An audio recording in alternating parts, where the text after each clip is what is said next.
Hello everybody, welcome to WhatCulture Gaming. I'm Scott, joined by Josh. Hello. Now Josh, my friend, are you a fan of Crash Team Racing? Well, yes, I am. Good. I'm a fan of Crash Bandicoot, so of course I am. I'm even a fan of Crash Wrath of Cortex, but I feel like you're going to throw a spanner in the works and say I can't Well, we're be a not fan going to anymore. address the Wrath of Cortex love because you're the only person I know other than Activision themselves that were a big fan. But yeah, I mean, Crash Team Racing's had microtransactions for a week now. Everyone sort of assumed that they were going to be coming because the game's had a storefront ever since launch. Although you could only get coins in the game by sort of actually playing the game. Who would think such a thing would lead to unlocking stuff? But they put microtransactions in last week with the latest update. And basically, it sort of led to a whole bunch of different comments and fans, obviously analysing the fact that the game's grind has changed over time. This is a weird sort of thing because there was a write-up on Nerdy Bird Games, sort of saying that look, like the amount of money that you put into the game, the amount of coins that you're getting from different races is drastically reduced to the point where it feels that the grind is enforced, which is obviously the thing that everybody feared for. Yeah. Now checking the follow-up comments and accessing the store myself, the coin amount seemed to have gone back to normal for now, but it does reflect that across the past week, the storefront does just fluctuate that much. Yeah. And it's the kind of thing that, I mean, we'll get to the point we're going to talk about post-launch microtransactions, but it just seems like Activision are changing the amounts on the fly to make the most money possible. Well, even if it's sort of a glitch or a mistake that has now gone back to normal, I think it's a testament to how bad they've been with these kind of practices in the past that we all just suddenly jump to conclusions and we're like, whoa, they've changed the entire economy now so that we have to grind it out. And I think Activision, more than most publishers, just have a bad history with this, especially doing it post-launch. Like they've already soured a lot of people on Crash Team Racing in general by introducing microtransactions at all. So then they were trying to test the waters to vastly reduce the amount of coins you get and hope your progression in the hopes that you then just pony up some money. One of the worst things to buy it is so bad. One of the worst things as well is that they said at E3 last year that the game wouldn't have, maybe it was earlier this year, that the game wouldn't have microtransactions. A whole bunch of Activision reps when they were demoing the game said that the game's going to avoid microtransactions altogether. Yes. And obviously that's just not the case. Although you were looking up a report as to when Activision enforced this stuff with Black Ops. This is the most fascinating thing for me because obviously Activision have done this with the games like in the past, like you said, and Black Ops there, but the culture of microtransactions inside the publisher seems to be divided between the publisher itself and the developers because in the Kotaku report about the human cost of Black Ops 4, which I think came out earlier this year, there was a big kind of paragraph on how the developers didn't want Activision putting microtransactions in and were frustrated that they didn't have any say in the matter. Apparently there was a really good line about they just want more money, Activision this is, and that the developers themselves have no idea where that money's I'm actually going to read going. you a lovely quote from this quote. You can totally look this up. It's one of Kotaku's report on Black Ops 4. So that many developers said that they were just as frustrated with publisher Activision's never-ending quest for increased revenue, and they were frustrated with the lack of influence that they had on it. And just said that one developer said, it makes you wonder, where does all the money go? That's lovely, that. I love that. It does make you wonder. Yeah, and it's like it's that standard sort of approach to that a lot of businesses have, where they're forever fascinated or obsessed with inflation and not maintenance, or not sort of, I don't know, cycling through the fact that they're already completely dripping in wealth. Yes. Like, how much more could you do? Well, this is the frustrating part, and again, it came from a Jason Schreier thing earlier this year that completely changed my perspective on everything, and that's when you set a bar with kind of Black Ops 3 or something, and Black Ops 3 makes so much money.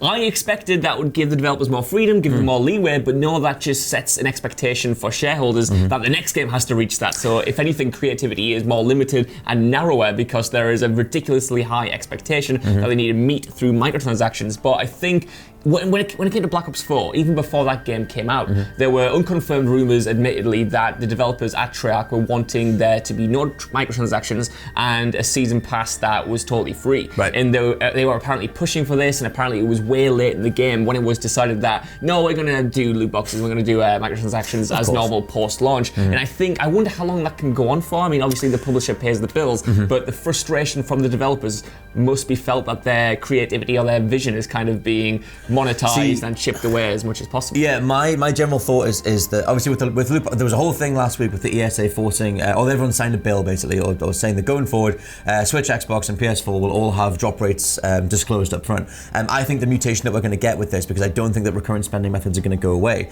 is that we're going to just get these storefronts with microtransactions in them that gets around the loot box idea, because they can just, they don't even have a drop rate if you can just pick whatever you want. They'll go down the route of just saying that it's cosmetic only, but in Crash's case, you're buying Wumpa coins that can then be spent on anything in the pit stop, which is the storefront. Yes. There are certain characters held back for the Grand Prix mode, but I think it's only a matter of time before they then put them into the storefront as well. Right. Spyro, for example, has been looking forward to for months, and he's dropping, I think, the next seasonal update. At the minute, it's a whole dinosaur thing with the dinosaur from Crash 3. But I think it's only a matter of time before everybody's in the pit stop thing. Yes. And those coins, you can just buy them and buy whatever you want, which gets around the grind of it again. For me, that is a better system than loot boxes, because I mean, my biggest frustration with one of my favorite games of all time, Rainbow Six Siege, is that I can't rarely just buy whatever I want. I mean, there are now packs and you can just go straight in there, but the weird system that they've got, like we've talked about it before, where you buy a certain amount of coins and you've always got some left over and buy something else. I like in that game that now I can just go straight into it. I think the costs are ridiculous, but I can that's the thing, just buy whatever I want, and there is a loot box system,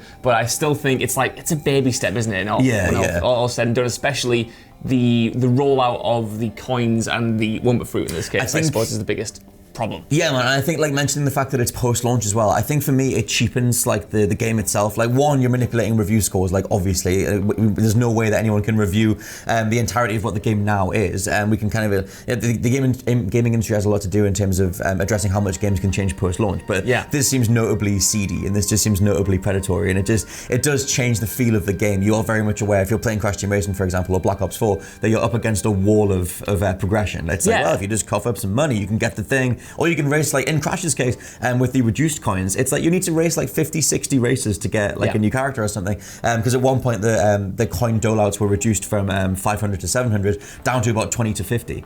So it's like you're then gonna have to just race all weekend to get one thing that you could have got in a couple of races before the microtransactions. It doesn't incentivize people to stay and play the actual game. If the grind is that laborious, there is no incentive there to actually stick around other than to pay money into it, which is so frustrating. It's kind of, GTA Online made a lot of poor decisions in its later years, but I thought that did pretty well, even though it introduced this horrible microtransaction system with the shark cards. It still gave you a lot of money for activities. It never really...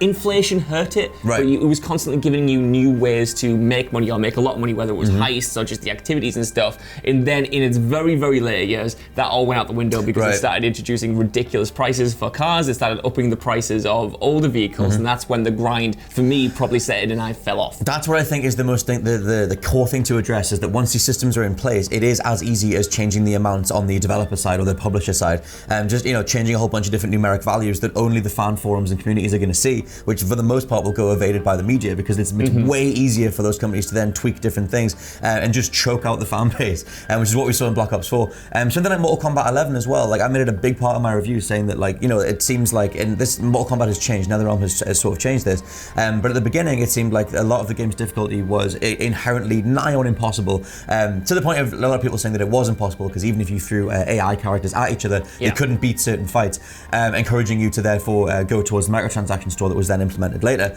NetherRealm walked all that stuff back and said, look, that wasn't our intent, and we've changed it, and they made it more palatable, and they changed the AI difficulty. But it does make you wonder, if there wasn't such a massive pushback in the first place, would that game have become another predatory microtransaction store? I mean, the kind of melting pot for this for me was Battlefront 2, and that was the same sort of thing, when they were introducing the heroes and villains and the unlocks that you could get, and everyone added up the time it would take to grind those out if you wanted to unlock them purely through gameplay, and it was something ridiculous like 50 hours for one hero. And then obviously EA rolled all that stuff back, just like NetherRealm and WB did. But Activision takes the entire opposite route, and they make it look all good and colourful from the very beginning, and then post-launch they cram all this stuff in. I don't know what's better and what's worse, because I like the idea that if these sneaky publishers, they try to get in these grinding systems at launch, but then we'll hold their hands up and go, look, we're going to change this. Whereas Activision, it's kind of the other way around, where they take the praise, and then because no one really cares, even though the community obviously cares, the wider mainstream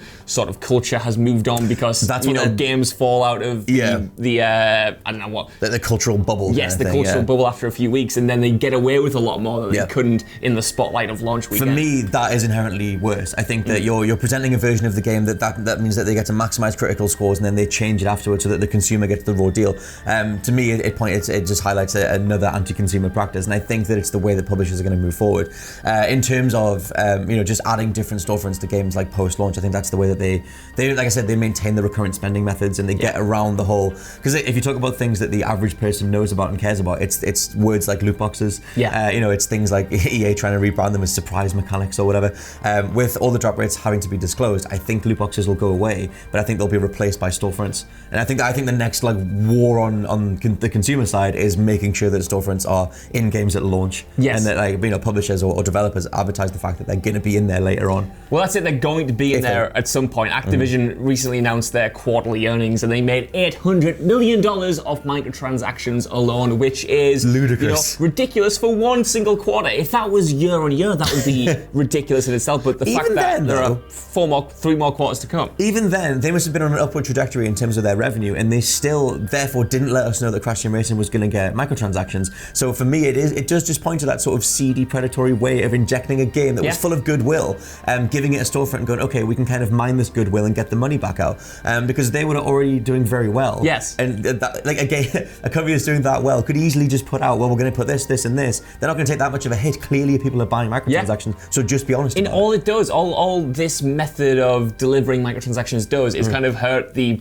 developers as well, because they're on record before the game comes out saying, oh no, we're not going to like go down that route. we really don't want to. We're going to make our best to make this as consumer friendly as possible. And then a month after launch, Activision goes, nah, we're going to put these microtransactions in there, baby. And they're just left having to take the brunt of it, because I've talked about this before, but unlike EA, Activision as a publisher doesn't really have sort of a public face. Yeah, there's Bobby Kotick, but he rarely gives like proper interviews. He rarely connects with the fans or the people actually buying the games. He's kind of this weird, abstract concept rather than an actual person. So Activision as a whole is kind of bulletproof. It's only the developers who are out there talking to the fans directly and engaging with them and telling them that, oh, there's going to be no microtransactions, and then, oh, actually we've been forced to put them in, who get the brunt of the perhaps just deserved backlash. Yeah, I think, and plus, like, it seems to be like another. It's like everyone every year sort of passes the baton of the worst company. Yeah. Like back in 2012, it was EA because of the whole Mass Effect 3 thing and bolting on day one DLC. Then it became Ubisoft because they were releasing way too many broken games like Assassin's Creed Unity and all the different identikit versions of like anything with the open world Ubisoft map design. Then it moved away. Then it was Warner Brothers because they insisted on putting loot boxes in Shadow of War. God, yeah. And now it's kind of Activision because they've it's like, oh well, there's a space for the they're sort of, everyone's not hating on this person as much. We can do our little CD thing, and then we all sort of turn as a mass populace and go, actually no, hold on, you're supposed can't to get away with that. Yeah, we see you, we see what you're doing, and then we sort of focus on them a bit. So right now it seems like the baton of hate is being held aloft, Statue of Liberty style by Activision. I'm sure it'll change at some point. I remember when it was Capcom for a little bit because they kept putting DLC on disc, and that was infuriating. Yes, and it's like that was another thing. It seems like there's always a rotation. I hope that at some point. I mean, I'd also say that it seems like Bethesda's kind of bubbling up. Yeah, it's just sort of just passing the baton around at left, right, and centre. But yeah, let us know what you think down in the comments below. Your thoughts on post-launch microtransactions, and if you've been playing Crash Team Racing, how you think that it's affected the in-game economy. For now, though, I've been Scott from WhatCulture.com. I've been Josh from WhatCulture.com. I'll catch you next time. Bye. Bye.